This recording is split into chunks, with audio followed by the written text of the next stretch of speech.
बुढ़ापा जीवन का बदला न जा सकने वाला सत्य है, परंतु हम ये भूल जाते हैं कि हमको भी यहीं से गुजरना है और अपने बड़ों के साथ जानवरों से भी बदतर बर्ताव करते हैं।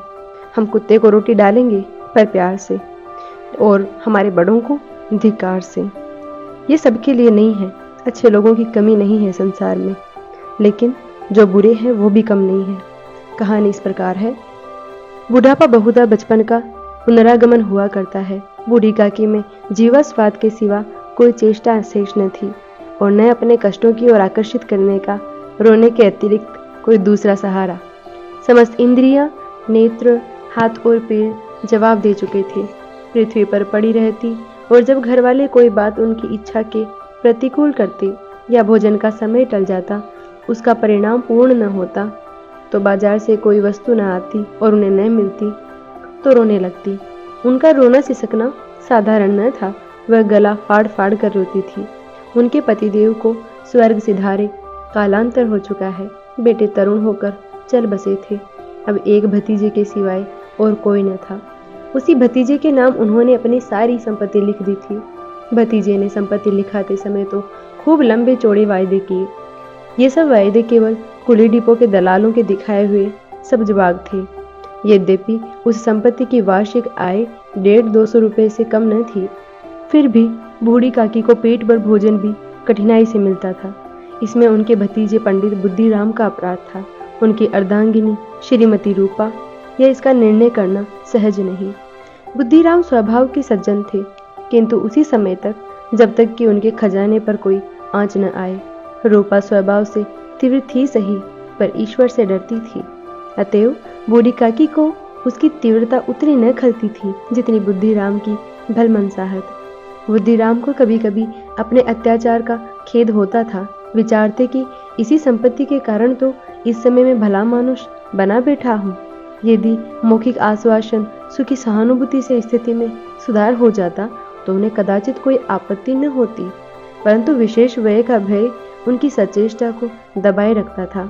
यहाँ तक कि यदि द्वार पर कोई भला आदमी बैठा होता और बूढ़ी काकी उसके सामने अपना राग अलापने लगती तो वह आग बबूला हो जाते और घर में आकर जोर से डांटते। लड़कों को बुड्ढों से स्वाभाविक विद्वेष होता ही है। फिर जब माता पिता का ये रंग देखते तो बूढ़ी काकी को और भी सताया करते। कोई चुटकी काट कर भागता तो कोई उन पर पानी की कुल्ली कर देता।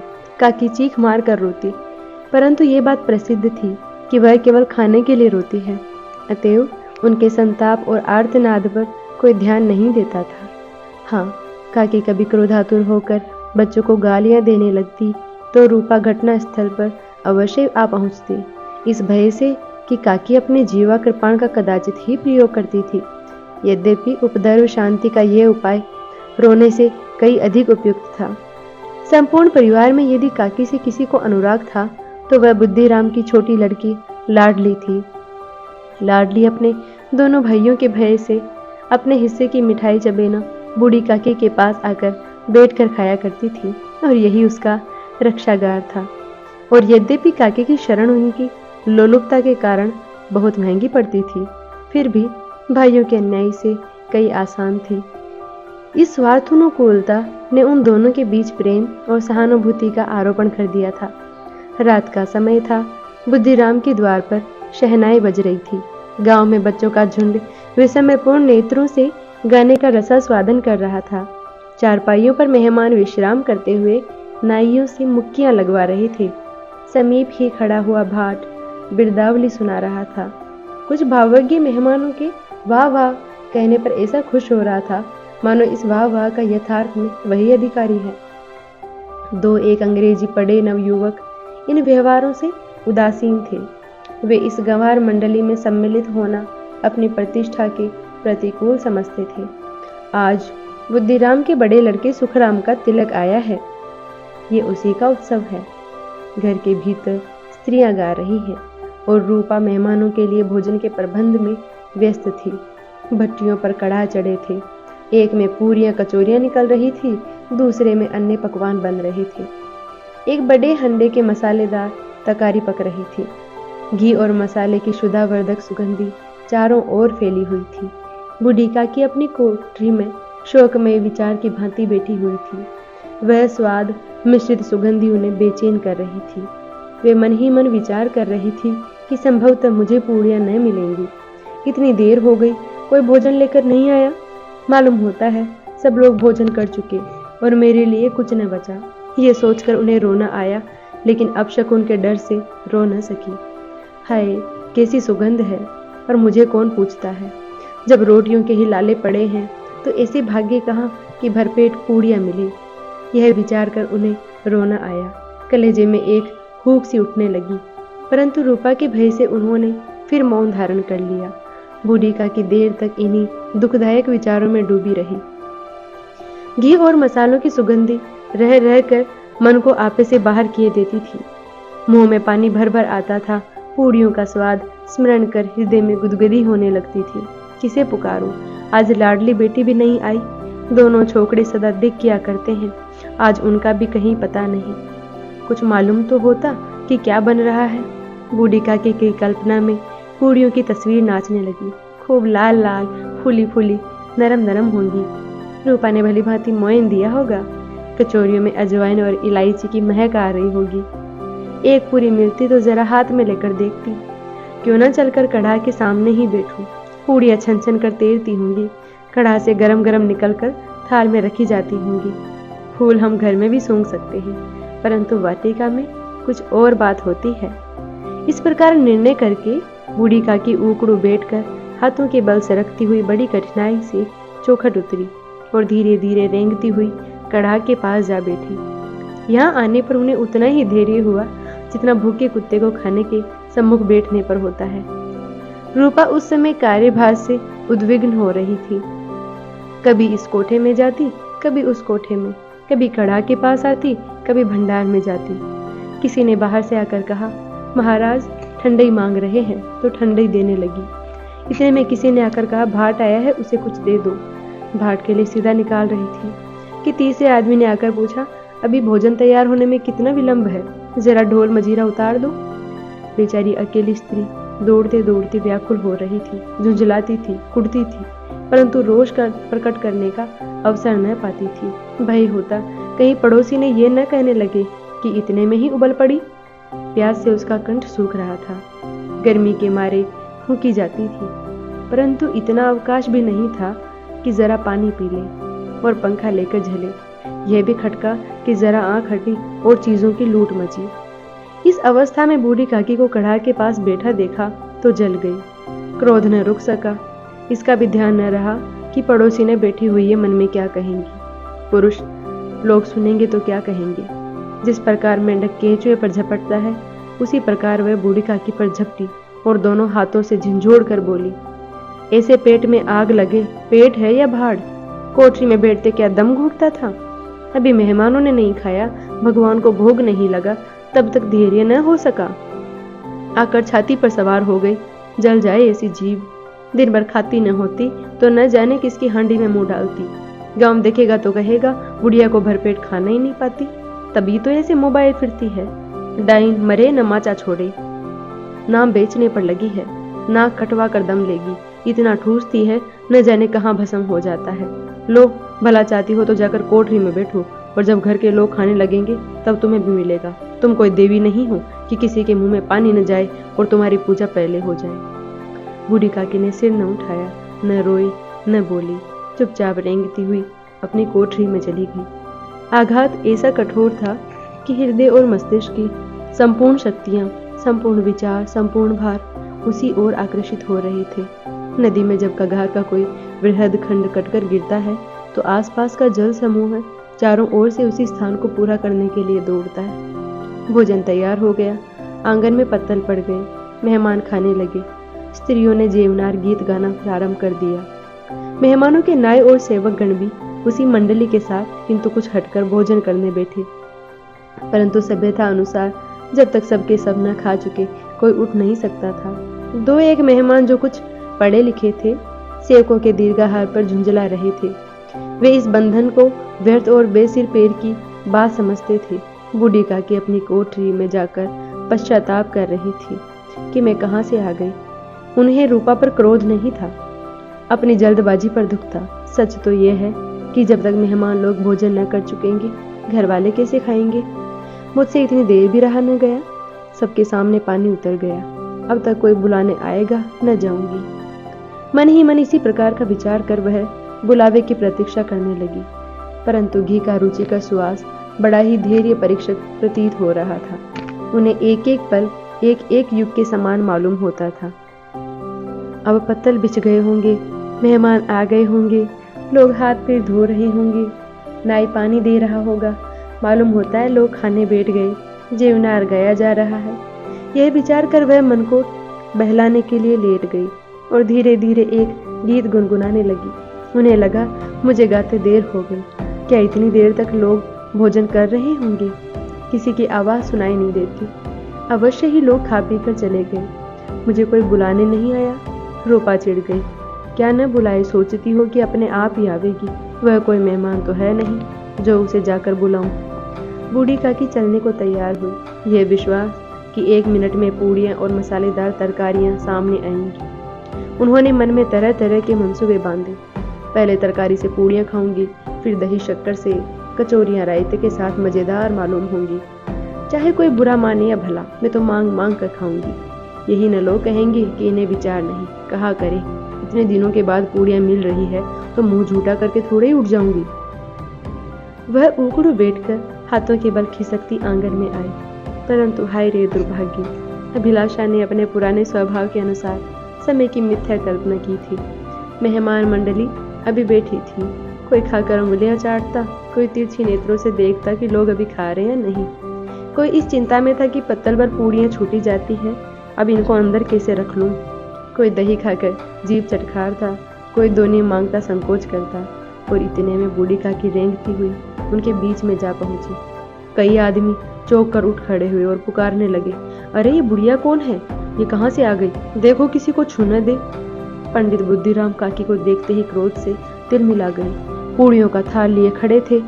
थाल को जमीन पर पटक दिया और जिस प्रकार निर्दयी महाजन किसी बेईमान और भगोड़े आसामी को देखते ही झपट कर उसका टेंटुआ पकड़ लेता है, उसी तरह लपक कर उन्होंने बूढ़ी काकी के दोनों हाथ पकड़े और घसीटते हुए लाकर उन्हें अंधेरी कोठरी में धम से पटक दी। आशा रूपी वाटिका लू के एक झोंके से नष्ट विनष्ट हो गई। मेहमानों ने भोजन किया, घर वालों ने भोजन किया, बाजे वाले, धोबी, चमार भी भोजन कर चुके, परंतु बूढ़ी काकी को किसी ने न पूछा। बुद्धिराम और रूपा बूढ़ी काकी को उसकी निर्लजता के दंड लेने का निश्चय कर चुके थे। उनके बुढ़ापे पर, दीनता पर, हतज्ञान पर किसी को करुणा न आती थी। अकेली लाडली उनके लिए कुढ़ रही थी। लाडली को काकी से अत्यंत प्रेम था।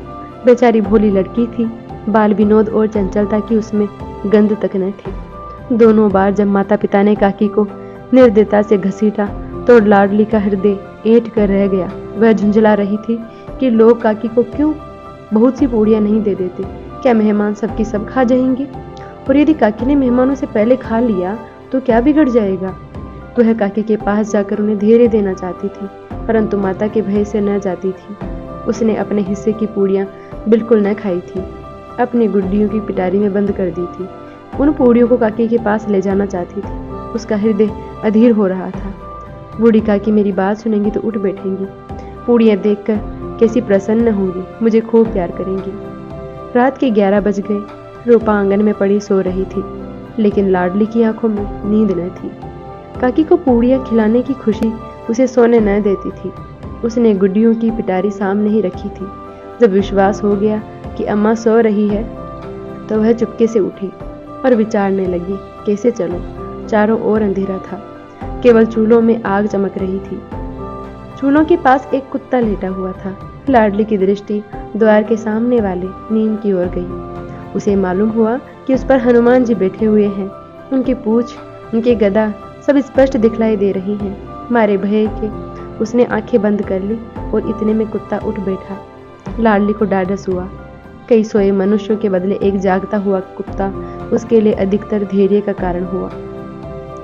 उसने पिटारी उठाई और बूढ़ी काकी की कोठरी की ओर चली।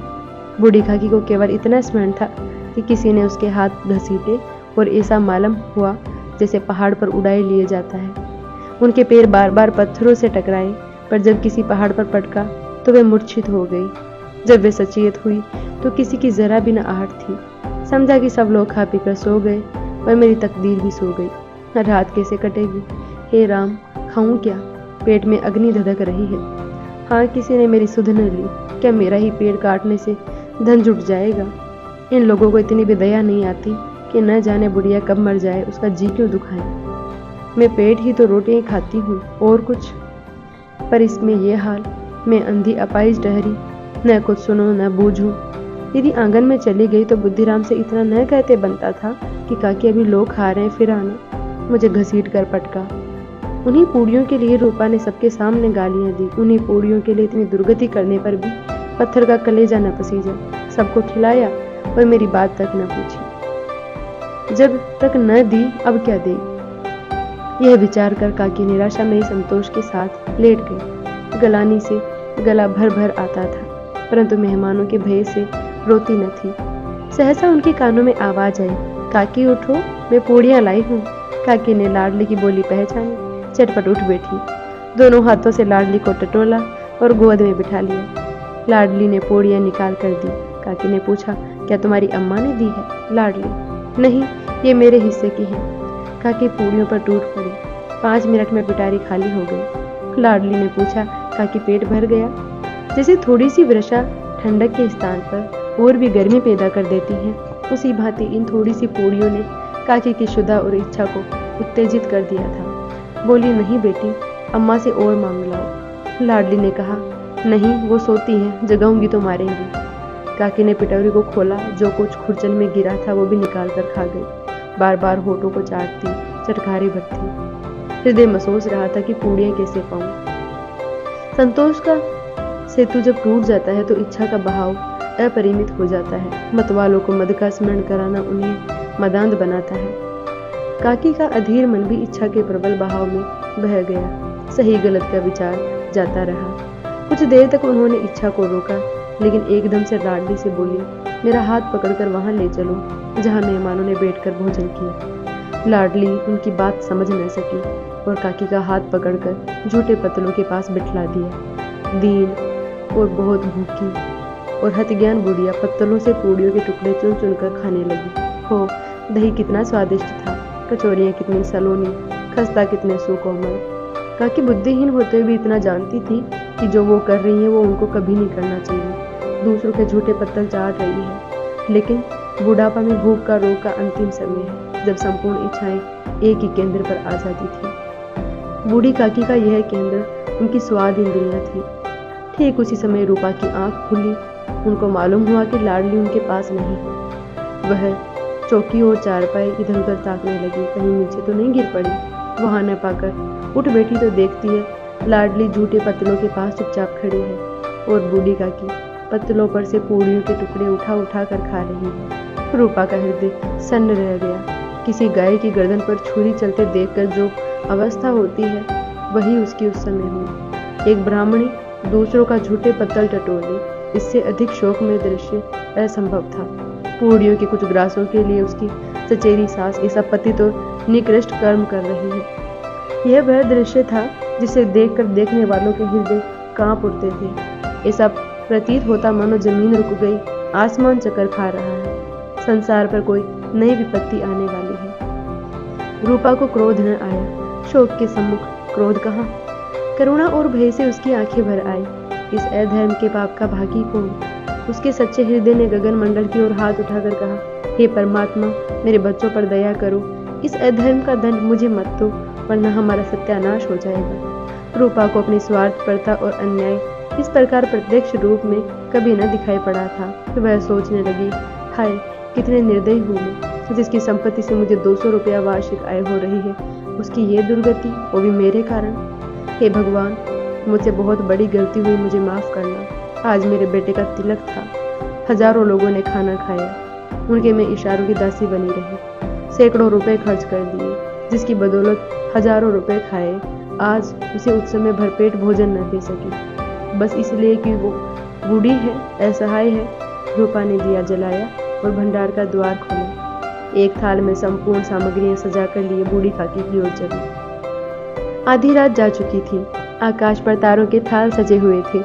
उन पर बैठे हुए देवगण स्वर्गीय पदार्थ सजा रही थी, परंतु उनमें किसी को वह परमानंद प्राप्त न हो सकता था जो बूढ़ी काकी को अपने सम्मुख खाने की थाली देखकर हुआ। रूपा ने भरे हुए स्वर में कहा, काकी उठो, भोजन कर लो। मुझसे आज बहुत बड़ी गलती हुई, उसका बुरा न मानना। भगवान से प्रार्थना कर दो कि वो मेरी गलती माफ कर दे। भोले भाले बच्चों की तरह मिठाइयाँ पाकर मार और तिरस्कार सब भूल जाते हैं। बूढ़ी काकी बैठी हुई खाना खा रही थी। उनके एक एक रोए से सच्ची सदिच्छाएं निकल रही थी और रूपा बैठी इस स्वर्गीय दृश्य का आनंद लूटने में निमग्न थी।